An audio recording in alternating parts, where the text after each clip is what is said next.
Had just commanded, in previous scriptures or previous text before that, Paul had just commanded that the evil spirit come out of a demon-possessed girl. In the New Living Translation of the scriptures, they refer to this girl as a slave girl. She was a fortune teller, and she had made money for her masters by telling fortunes. She had been following Paul and Silas around for days, day after day, and she kept shouting, "These men are servants of the Most High God, and they have come to tell you how to be saved." And this was indeed true. However, Paul commands the demon to come out of the girl because he knew that the people would see that girl or that demon inside the girl as the source of truth. So Paul commands the demon to immediately leave her body, and the demon leaves her body. Now, the method that her masters had used to exploit her and to make money off her, it had come to an end. As a result, the slave girl's masters had run up on Paul and Silas, and they made it known that these men here have been teaching the gospel. The capturers had made the claim that the teachings of the gospel, the teachings by Paul and Silas, were promoting customs that were illegal to practice in Rome.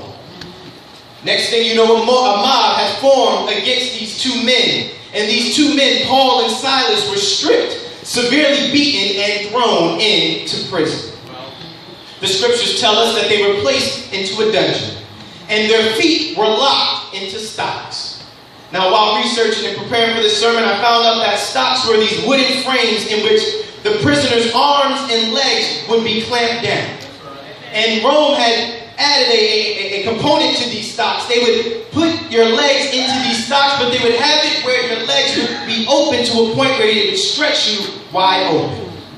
And they would have the prisoners sit in these stocks all day and all night.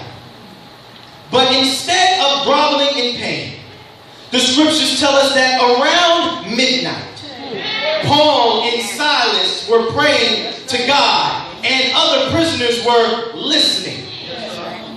Then the scriptures tell us that suddenly there was an earthquake, and the prison doors flew open, and the chains of every prisoner fell off. Amen. Midnight has come to become a symbolic term in religious rhetoric. What is midnight? It's the middle of the night. It is dark. What is normally seen is now hidden. Midnight is surrounded in uncertainty. Midnight is surrounded in vulnerability. Midnight is surrounded in uneasiness. The word midnight is often used to symbolize intense darkness of extended gloom. I don't know too many people who would feel comfortable sitting alone in the midst of darkness. These attributes of midnight have been used metaphorically to describe low points in our lives. Am I the only one here who can say that I have had my share of midnight moments? I believe all of us have had some midnight moments, amen? Have you ever been in a place where you feel like you're just surrounded by uncertainty? Have you ever been in a place where you feel like you've been surrounded by vulnerability? Have you ever been in a place where you feel like you're surrounded by uneasiness? If you have, then you know what it feels like to be in the middle of midnight. Midnight is a very unique time of day because midnight is also transition. Midnight is a move from one day into the next. Amen. Midnight is the knowledge of today transferring itself into the uncertainty of tomorrow. But get this, there are 24 hours in a day, and midnight occurs every 24 hours. Therefore, midnight comes every day. So let's think about this theologically. You must go through a midnight hour just to make it to a new day. In this life and on this journey in which we strive to be disciples of Christ, we all have to come upon a midnight hour. And we all have to deal midnight on a regular basis. Amen? There are going to be moments when your faith is tested. There's going to be moments when you're not sure what to do next. But I guarantee you will have to go through a midnight hour. Amen? But midnight is also a time when God moves. Exodus is a book in which the reader can clearly see that Egypt and God's chosen people would be going through their midnight hour moment.